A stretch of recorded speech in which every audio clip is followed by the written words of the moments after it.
My dear students, आज हम discuss करने जा रहे हैं जी second law of thermodynamics.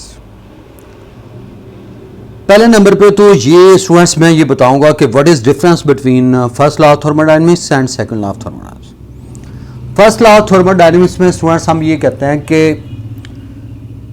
Heat की कन्वर्शन आप वर्क में कर सकते हैं, यानी हीट की कन्वर्शन वर्क में होती है, but this law is silent about the circumstances or condition at which the conversion takes place. And the second thing is it is silent about the direction of the heat. यानी इन दो चीज़ों के बारे में first law of thermodynamics silent है, इसके बारे में जवाब नहीं देता कि कन्वर्शन के लिए कौन सी कंडीशन ज़रूरी है और डायरेक्शन ऑफ द हीट क्या है। और सेकंड लॉ ऑफ थर्मोडायनेमिक्स में ये दोनों चीज़ें जो हैं ये एक्सप्लेन की गई। और second law of thermodynamics students two statements, it is based on two statements. First one is Lord Kelvin statement and the second one is Clausius statement. Lord Kelvin statement क्या है? No heat engine can be constructed that takes heat from source and converts it completely into work without any sink at lower temperature। यानी इसका मतलब यह है कि कोई भी हीट इंजन आप कंस्ट्रक्ट नहीं कर सकते कि जो सोर्स से, जिसे हम HTR भी कहते हैं, हाई टेम्परेचर रिजर्वायर, उससे तो हीट ले और सारी की सारी इस हीट को सारे के सारे आप वर्क में कन्वर्ट कर दें without any rejecting heat into sink.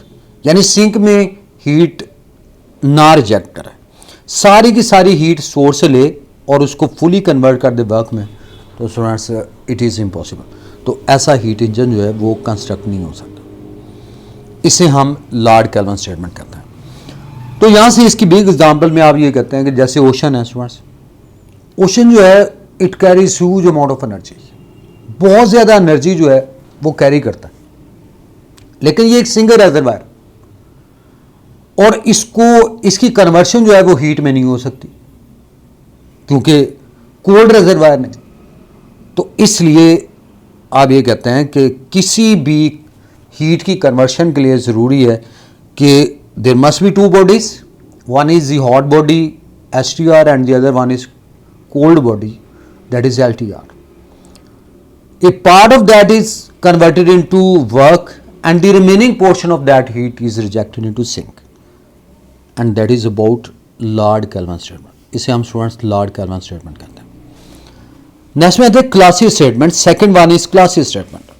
अब ये स्टेटमेंट क्या है? It is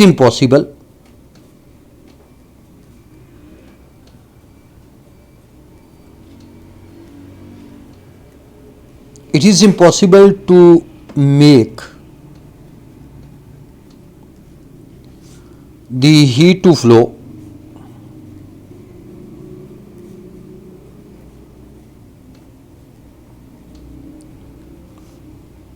from cold body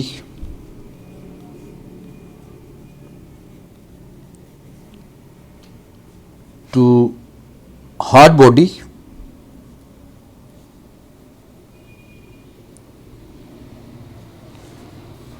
without expenditure of energy।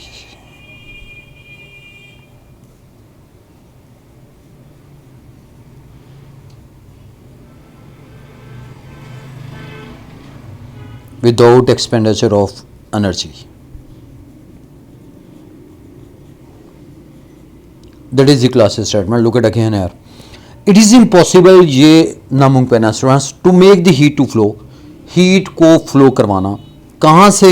From cold body, जिसे आप LTR भी कहते हैं, टू हार्ड बॉडी की तरफ विदाउट एक्सपेंडिचर ऑफ एनर्जी, यानी एनर्जी कंज्यूम किए बगैर ये पॉसिबल नहीं है।